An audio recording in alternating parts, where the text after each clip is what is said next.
Hello and welcome to the Romance Track here at Continual. I'm your host, Kelsey Martin, and tonight we are talking about cold weather tropes. What are those tropes that involve cold weather that make us want to get nice and hot? Before we get talking about that, let's let our wonderful panelists introduce themselves, starting with Kay. I am Kay Evan Coles. I write romance mostly, but I also write a little poly romance and maybe I'll write sapphic romance. Who knows? It really depends. um, Mostly I write contemporary. I do dabble a little bit in the paranormal because I just enjoy it so much and I would love to get into sci-fi. And again, we'll just see what happens. Okay, Layla? I am Layla Dorine. I write LGBTQ fiction and romance, heavy on the rockers, the shifters, the bikers, pretty much everything in between with a ton of poly thrown in there. And I am not a fan of the cold right now because it's freezing here. Jeannie? Hey everybody, I'm Jeannie Adams. I write urban fantasy, paranormal romantic suspense, and space adventure with my friend Nancy Northcott. And I love the cold, and it's 23 degrees here.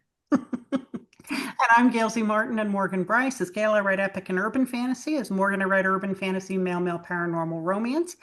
All my stuff has elements of the supernatural and paranormal in it. And it's just too darn cold where I am now. So let's talk about how cold can lead to hot. And we'll just go around and you can name your favorite cold weather trope and why you like it and whether or not you've used it. Kay, give us the first one. I am a fan of being snowed in, so you have the forced proximity, but also there has to be shoveling, which means that there will be sweating. So, a little bit of sweating, a little bit of snow removal, but basically being snowed in together is kind of a nice recipe for romance, in my opinion.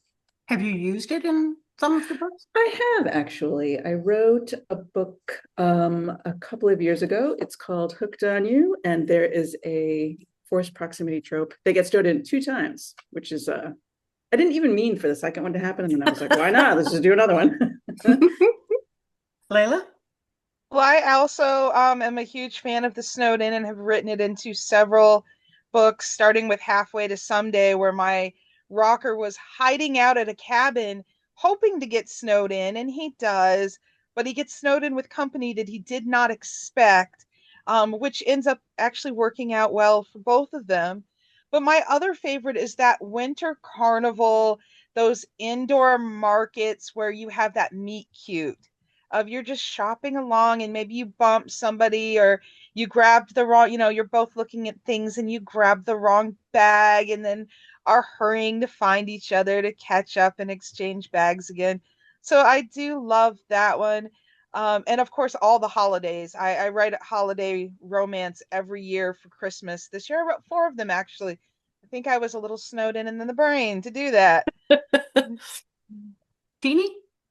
Well, I'm gonna third the snowed in. I mean, it's such a fun trope, whether you're snowing somebody in a cabin in the mountains or even a hotel or where there's more than one person and there's lots of people, but you find that special someone. Or I actually read a great story one time a few years ago where they were snowed in on the highway, and so everybody was having to try to figure out how to stay warm and how to it was super cute. And my favorite, probably beyond that, is I'll echo Layla. I love the Christmas festivals, like the Christmas markets in the UK and the continent in Europe.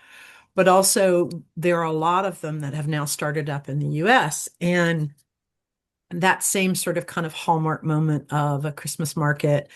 But I wrote a short story with another one of my favorites, which was winter sports and sledding and tobogganing. And the crash at the bottom of the hill is the meet cute and the gentle crash. Because there's lots of snow. Right. And the snowball fights and that sort of thing. Because as Kay said, if you're working up a sweat doing snowball fights or sledding or whatever, you're already on the way to hotness. So it's always fun. What about you, Gail? Well, I grew up in a place that had a lot of snow, so so some of those I've lived through.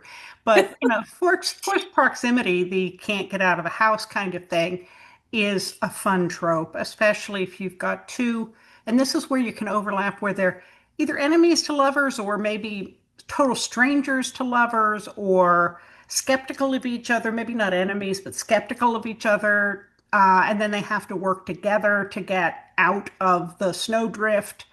And that could be snowed in at a hotel, that could be snowed in on the road. That could be went hiking in a cabin and didn't look at the weather. So there are a lot of different ways you can play that. But I've also got to agree on the winter market and the holidays. I've done stuff for all the winter holidays, and it's just fun. I think there's never a bad time for a holiday, but especially in the winter when it's dark and gloomy and cold, we need the sparkle of those holidays, whether it's Valentine's Day or New Year's Eve, or I don't know, to pick a weekend and, you know, let's do something, Festivus. let's do something spiffy for Groundhog Day. I mean, they deserve it. And if you're a shifter, you can do that. Well, and Snowden at the airport offers so many opportunities to, or a bus station or a train station, because you're stuck and you're traveling. And most times, by the time you're snowed in, the hotels are already full. So you're stuck at the station. And that offers so many opportunities for meet cutes, for dining together, for, let's go explore, the statuaries and the artwork in the airports, because some have really cool things like that. So that's another fun one. And of course, for the shifters, I love writing cold weather shifters. So wolves and bears and snow leopards get a lot of love this time of year. And foxes. They gotta love Yes, foxes. And a foxes. moose. I have not written a moose yet. You're inspiring me now, though. That's one of the big animals I haven't done. I have a I, moose shifter. Yes. I absolutely love moose, and it's on my bucket list to see one. And my son accused me over the holidays if that would be the way I died, to try petting a moose. It's like, because I'd be like, oh my God, they're so cute and they're so prehistoric and cool. He'd And be they like, are oh, and gigantic. they're gigantic. I'm I've been, aware I probably wouldn't die that way because self-preservation, but God, they're Anyone, cute. everyone I know that's ever seen a moose in real life has been so awestruck. They don't go anywhere near it because they're just like, oh my God. Like, There Yeah. is a moose at the Minnesota Zoo, and we were just up there a few months ago for my youngest birthday. And yeah, the moose was one we were so excited to see because it was like they are huge, but don't hit one with your car. no, No, no. you will die. Well, yeah. And the other thing is that sometimes if you're in a sedan, moose are tall enough that you can kind of go under the moose. And I have Never a good idea. never a good idea, but I have heard of people kind of doing that where they and the moose survived, but were rather confused about what happened. Uh, but they Oh, the visual. not only are Right? the moose huge, but they with the antlers then, they're gigantic. So yes. And of course, those of us who love supernatural, we have moose and squirrel. You Yeah. know, not only Boris Badenov and from Rocky and Bullwinkle, but also Sam and Dean from Supernatural, which hence my T-shirt. Back to you, Kay. Give us another take on a cold weather trope. this has come up a little bit already, but I just remembered. Sometimes I remember things that I wrote, and I'm like, did I write that? Oh, okay, cool. I don't even have that many books out in compared to other people. I wrote a story in which people were commuting to work during a really tough winter season. So the trains were super crowded, and they had to sit together all the time. And there's a lot of flirting, and it worked out really well. Like there's a lot of opportunity for banter and for sharing of snacks, and and then of course confessions and that kind of thing. So not necessarily snowed in, but certainly forced proximity on trains or planes or automobiles, which has come up, but I thought I would expand on that a little bit. Okay, Layla? So I have some daddy little books, and the littles, a few of my littles are infamous for something called their snow dances. And they will go through the house and they will sing happy, happy snow dance.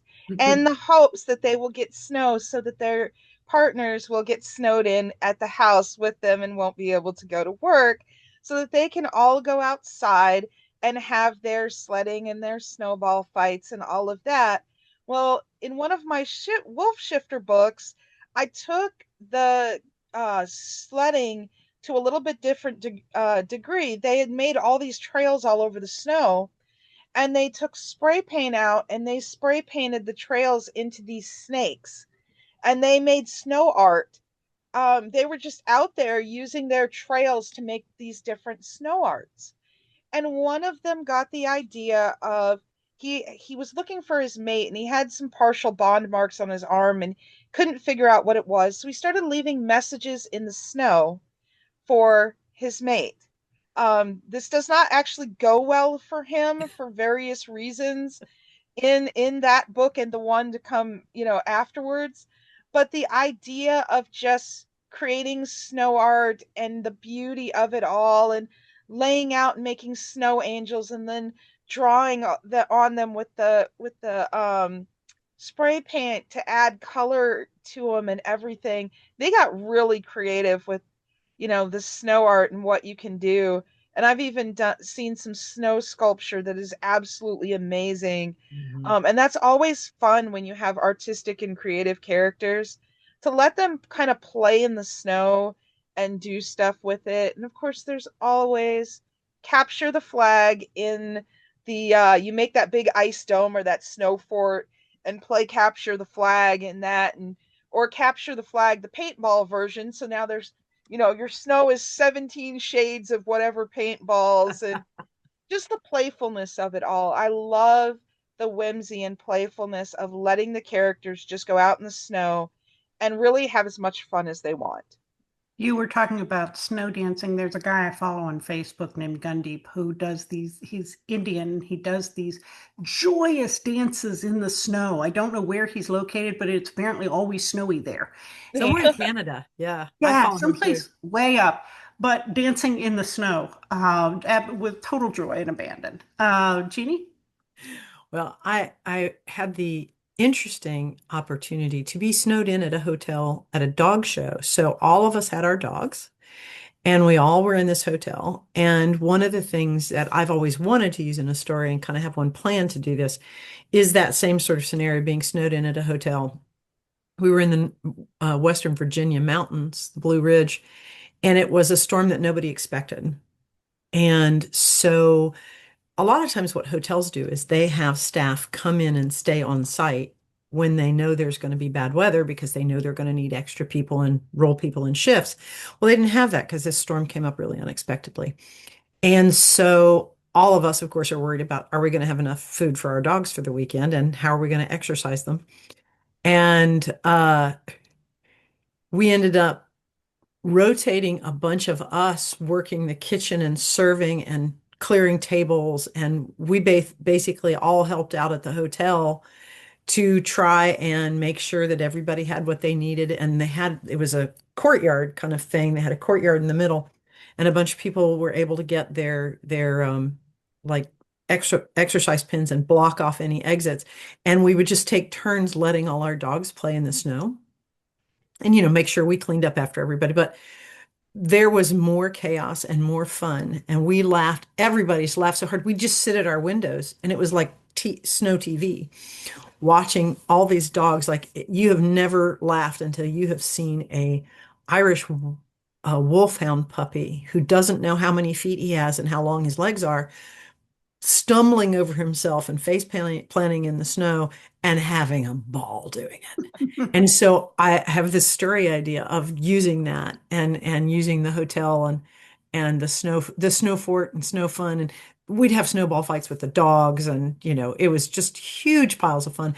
And I think actually everybody was kind of disappointed when they got everything plowed and we had to go home. And so I love that kind of thing. And I love one of my stories, Crashing Through the Snow, is in my Haven Harbor Witches series. And I got to use a sleigh with big percherons pulling it with their big cleated horseshoes. And I got to do some fun research on that, how they make sure the horses don't slip and, how much snow they have to have for the runners. And uh, that was just an absolute joy because I don't know if any of you have ever been in a sleigh in the Mhm. winter. Yes. It is just amazing. And it's kind of the same sort of thrill ride as a roller coaster without the upsetting stomach part. Mm. Uh, because boy, those horses can get up some speed and it's so quiet. And then there's the jingle bells, and then there's the cold, and you're snuggling with somebody. It's just amazing. And so I actually got to use that in that book, to my great delight. And the thing about being snowed in is it almost creates this sense of being in a place beyond time because regular time doesn't matter. Nothing is working. Um, you can't reach the outside world. And that's particularly good if you're doing a second chance at love or forced proximity because, um, even if they didn't want to work together initially, now they have this emergency situation. And so even if they wouldn't have done it for the other person, well, there are other people involved and they have to, man up and be there for the whole situation. It's a great setup to get two people back together again. But I also love the stories where you have people on a long distance train ride and the train gets snowed in. I mean, first of all, there's just something tremendously romantic, at least for us Americans, about train rides because they aren't as common here as I take it they are in England, especially. You get the feeling from watching the English TV shows that everybody just takes train all the time everywhere. I know that's not true, but they do give you that impression. Well, it's pretty close to true. Yeah, and if there isn't a murder on the train, then people fall in love. That seems to happen a lot too. Uh, but but having a train get snowed in where it's stuck on the tracks, and now you have the dynamics of everybody who got on this train thinking it was only going to be several hours or half of a day, having to navigate around each other. Aside from the forced proximity of the two people falling in love, it can also just be delicious seeing those people have to navigate each other and work around each other, particularly when they have messy histories. So that can be a lot of fun as well. Back to you, Kay. Are we still talking tropes? I just want to make Yep, sure. we're still talking cold weather tropes or any other thing about cold weather romance you want to throw out there. Well, I was thinking too that so I like food and I like to talk about food. And we did touch on like holiday markets and things, but I also think there's lots of opportunity for campfires, well, not campfires, but like building a fire. And then there's so much opportunity there to have something fun to eat, maybe feeding each other.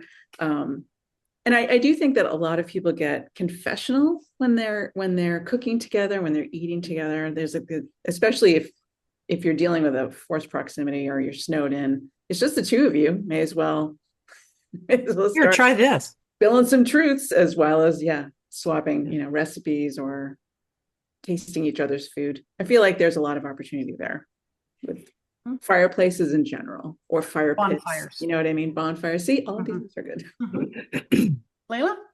I love a good bonfire, but I also love warm-blooded, cold-blooded, and that warm character, especially if they happen to be something a little over otherworldly, like a fire dragon or, you know, cuddling their smaller, cold human mate and wrapping them in wings and raising their body temperature to give them, a bit of that warmth and a whole lot of snuggling.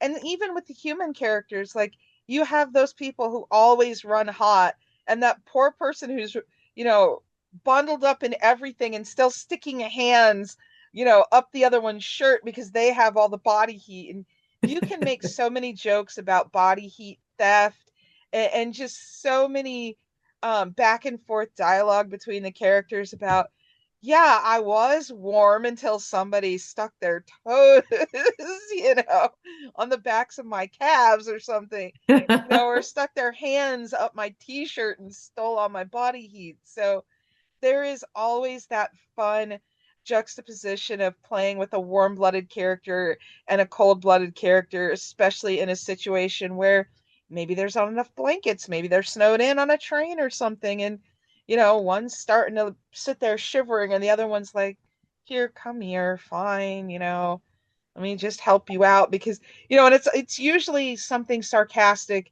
especially if they haven't been necessarily clicking, or they've had some words earlier about all of your shivering over there starting to dry, but he's still So gonna annoying. come here just fine. Your So I teeth love chattering that. is bothering me. Stop Yeah. chattering your I Right. teeth. can't sleep. Yeah, I can't sleep with your teeth chattering so loudly. Come here. I think I have had that conversation, having been the body heat thief more than a few times. Same. That's actually where I got it from. Jeannie? One other one that I really love, of course, is winter sports. I grew up in the North Carolina mountains, but I also spent some of my growing up years in northern Ohio, and the lakes freeze, and people go on the golf courses and they skate on the ponds, and or the farm ponds if in North Carolina if they froze hard enough. And learning to ski in North Carolina, if you can ski in North Carolina on ice or slush, you literally can ski anywhere in the world because you have that much confidence. Because if you don't die on that slushy slope, you aren't going to die in 6 feet of powder. So, um, I've always wanted to set one at a resort, a ski resort, and whether it gets snowed in or not, those winter sports, people sometimes it's you get the contemplative one who just loves being out there and skiing down the mountain and you know and you can do the sort of opposites attract with the daredevil black diamond woohoo off the moguls, and then the other one is just like you're harshing my calm, man. I don't need a woohoo when I'm in the middle of my shush down the mountain. And then they find themselves attracted to each other in the après ski or ice skating. You can do so much with that. And of course, everybody knows hockey romance is huge, and we love the hockey romances. And um, I love winter football. I'm a enormous football fan. And that's another one I've had in my back pocket for a while, is to have a winter football, one of the snow bath kind of football games. So like And American football? yeah, like American football, and have a meet cute in the middle of the football field. People get really into throwing snow like in celebration when there's snow during a game. So Oh that's yes. like a nice scene right there. Yeah, and I don't know if any of y'all saw it. It's been a couple years ago now, but the Buffalo Bills had a playoff game, and it had snowed like significantly, like 20 inches. And they called fans and said, "We can't have this game unless you come to the stadium and shovel the field and shovel the stands because we can't sit anybody down if it's 20 inches of snow on the seats because it's not a closed dome." So the fans came en masse and shoveled the place out.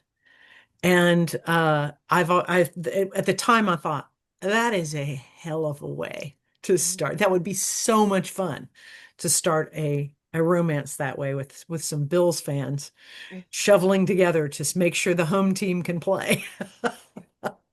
Well, I'm glad you brought up the whole hockey thing because, of course, with heated rivalry, that has just exploded. And Mhm. I think everybody who likes hockey in any way, shape, or form is thinking of how they can do a story because that tapped into quite a market.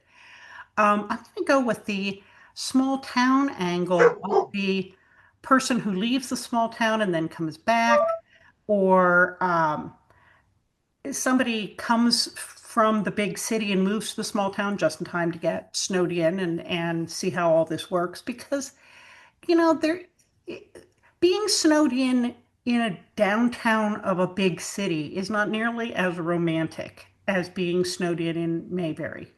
Being snowed in the downtown of a big city, the snow doesn't stay pretty.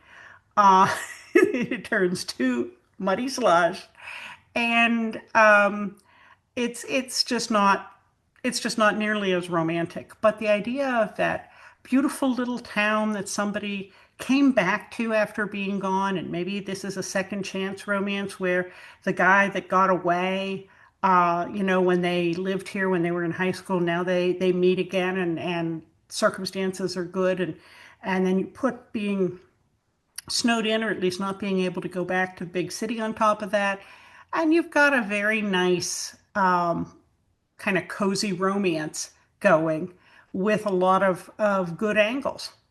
Okay, what haven't we covered so far? Or do you have other thoughts on cold weather tropes and romance? I had two thoughts of not tropes, but sort of like Mm-hmm. scene setters, maybe. Mm-hmm. Jeannie mentioned skating, and I am currently writing a story about a retired hockey player, which I had planned to do well before all of this heated rivalry stuff exploded. So now people are going to be like, are you doing this because of that? And I'll Dear. have to explain myself. No, but the his one of his favorite things to do is to skate wild ice, which is to find like a frozen lake. And Mhm. I would never actually, well, that's not true. I probably would not do that because I have like very high self-preservation, but I think it's a really cool idea and I'm looking forward to doing that. And I think that there's that's such a lovely kind of scene to be able to write where this person or maybe two people are skating and there's no one around and it's like the world has stopped and you're just skating maybe off the edge of the planet. I love this idea, so I'm going to do that. And also hot tubs. I just Oh, while everybody was talking, that opens you a whole do nother thing. after you do all of the winter sports and the snow clearing and things, hot tub or sauna, Uh, that's fun. Mm-hmm. yeah, totally. Yeah. Layla? Yeah, I've got my wolf shifters in the second book of Comet Lake. They have a big hunt and they bring down a deer and they do all of that and shower and clean up, and after being out in the snow all that day, during the day, they end up in the hot tub at the end, and he's got a dome over the hot tub so that you can look up into the sky and see the stars and still be Mm, warm. I love a good hot tub. And in Prayers for the Prickly, honestly, I was inching towards, and will still keep the intramural hockey in the books for that series. I have delayed a actual hockey series that I had planned because I don't want to release it in the middle of the heated rivalry. But these are, you know, it's intramural, so they're not really a team.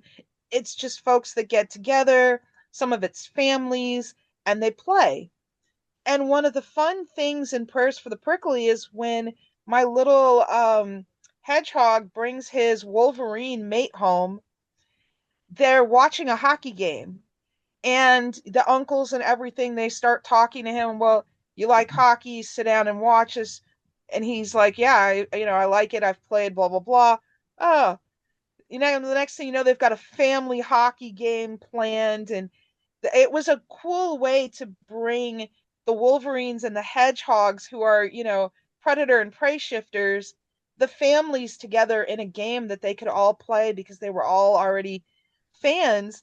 In fact, one of the Hedgehog's aunts is a high school girls hockey coach, and the Wolverines' aunt is a pro women's hockey coach, and the women had played against each other when the one had before was doing the pro, she was a women's high school, and they're like, hey, is so and so your aunt?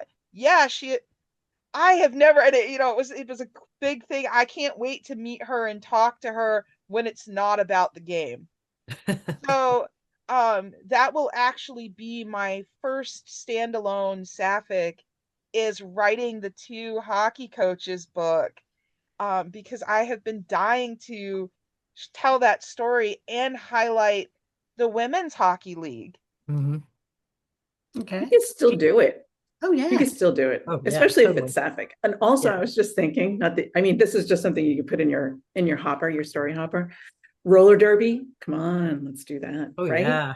Oh, Absolutely. I think that the would be so women's fun. one I will definitely be doing, but I had a whole other series that was just I had a shifter ice hockey series planned out where, yeah, it was insanity. It was all these cold weather shifters pretty much clumped up by, like all the bears have a team and the different wolves have a team, and then you have this team of others who are some of them are warm weather but fell in love with hockey, but they're all relegated over here. And what happens when the league decides that they have to integrate the teams and they can no longer stick to teams of their own kind? So I've kind of backburnered that one, because that is just a huge thing that I don't want to be doing in the middle of heated rivalry. But the one for Prayers for the Prickly and the Sapphic, that I'm definitely doing. That is actually Nice. on this year's list. Sweet. Cool. That's great. That sounds excellent. Jeannie? Well, I do love the wild ice. I did a lot of that as a kid, and it is really cool because you're usually a little away from the main road and it's quiet. And usually there's a bonfire, and usually there's food and coolers and who needs coolers because it's 30 degrees. Um, and like I said earlier, the tobogganing and stuff like that, you find the hill at the high school that you all sled down and everybody meets there. And I love that. And on the women's hockey thing, I have to say I was so excited to see that one of the inaugural women's hockey games for the professional league had like a 14,000 attendance. I was like, Mhm. yes, I was so excited about that. And every time I see the posts on social media about going to the boy aquarium, the hockey games, which and I thought, yeah, it's a girl aquarium sometimes too, guys. Mhm. I just love that. And Layla, that sounds like a fabulous, fabulous sapphic romance. That's awesome. Uh, for additional trips, I mean, like I said, I'm gonna be going towards the football because I love it so much. And like Layla was saying about some of the pickup leagues, my nephew plays in a, a gentleman's hockey league, and they call it the gentleman's hockey league because it's basically a gentleman's agreement. We're not going to kill each other on the ice. No, no refs, no rules, but we try to generally play by the rules. And they have entire leagues and stuff like that. And I'm going to play with that at some point because it doesn't have the stakes of the NHL, like you were saying, Layla. And yet it does. It has a huge importance. I mean, my nephew's played hockey since he was, I don't know, 5. And he played in college, but he didn't actually even want to go pro. So, but he didn't want to go off the ice either.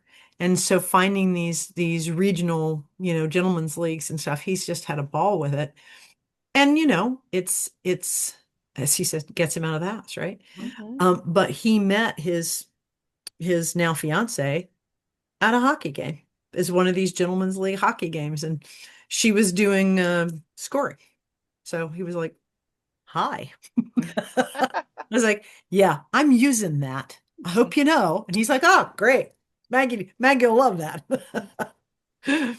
Well, my Shifter series, my Fox Hollow series, is set in the Adirondacks in northern New York State. So winter is always just around the corner there. Summer doesn't even get all that warm. And so even if they're not currently in winter, it has just left or it will be coming back soon. Yeah. So it's always kind of in people's mind and mindset. And I love the whole opposites attract thing. I like that better than enemies to lovers, just because I don't like the angst. But the idea of two people who don't think they have anything in common, and then are forced by circumstances to find something in common. I've used that a number of times, and all the better if what goes into that also includes hating cold weather and liking cold weather. There's a lot you can do with that in a cold weather place. Yes. Folks, we have blown through our time.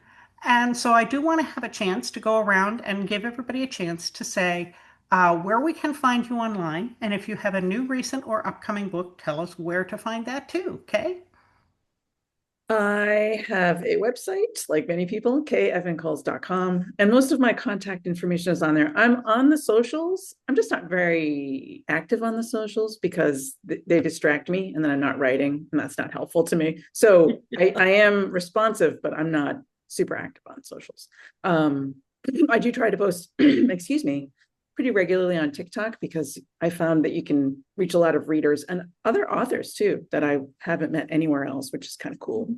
I have a book planned, the third in my EMS Station One series, which is about paramedics and EMTs because I love them. What is Probably, not to love? I know.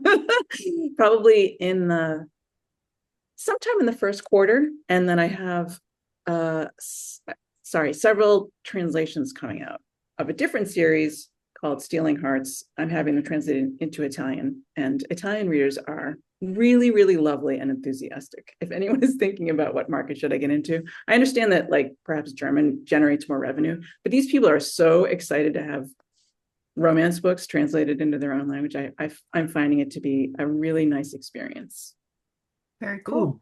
ooh, Layla? snow rescues. We didn't even talk about snow Ooh. rescues. Yeah. All right, Kay, now you've like got the wheel Yeah. spinning. Snow rescues. Thank you, Jeannie. Well, and we forgot to talk about stargazing in winter too, because it's so beautiful and different. But you can find me at Layla Dorine, author at Wix.com, Rainbow Lyrics and Mellow Mushrooms. I'm on Facebook and Instagram a lot these days, and I'm dipping toes into blue sky a little more. My last two cold weather releases were actually just last month in December. I had a Little Christmas 4 song and Leo and Lace, which is my snow leopard. Shifters find their human mate. It is Polly. And my next release is actually also Polly. It will be on February 21st. It is Daddy's Precious Pets, and it is part of the Lacton Brotherhood series. Very good. Jeannie? Well, you can find me at jeannieadams.com. You can find me here on Continual a whole lot. And most of my socials are on my website. And I had a new release in November. It was a short story in an anthology called Smoke and Mirrors with Mercedes Lackey. That one was pure fantasy in her world. And I should have something coming up in my Haven Harbor Witches series come March. Very good. Well, I'm pretty easy to find at gailzmartin.com, morganbryce.com. If you spell those right, you'll find me on all major social media. I spend most of the time hanging out on Facebook, but I do post videos on YouTube and TikTok, and I'm also briefly on Instagram and Blue Sky. The newest book is in the Treasure Trail series set in Cape May, New Jersey, and that's Angels and Omens. Such a good series. Oh, thank you. And then I also had an audiobook come out in my Badlands series just this week, and that is Thunder Road. So lots of good stuff to pick from. Well, folks, thank you so much for being here and talking about cold weather romance. And thanks to all of you for watching and listening. There will be more romance coming up on Continual, so we'll see you online.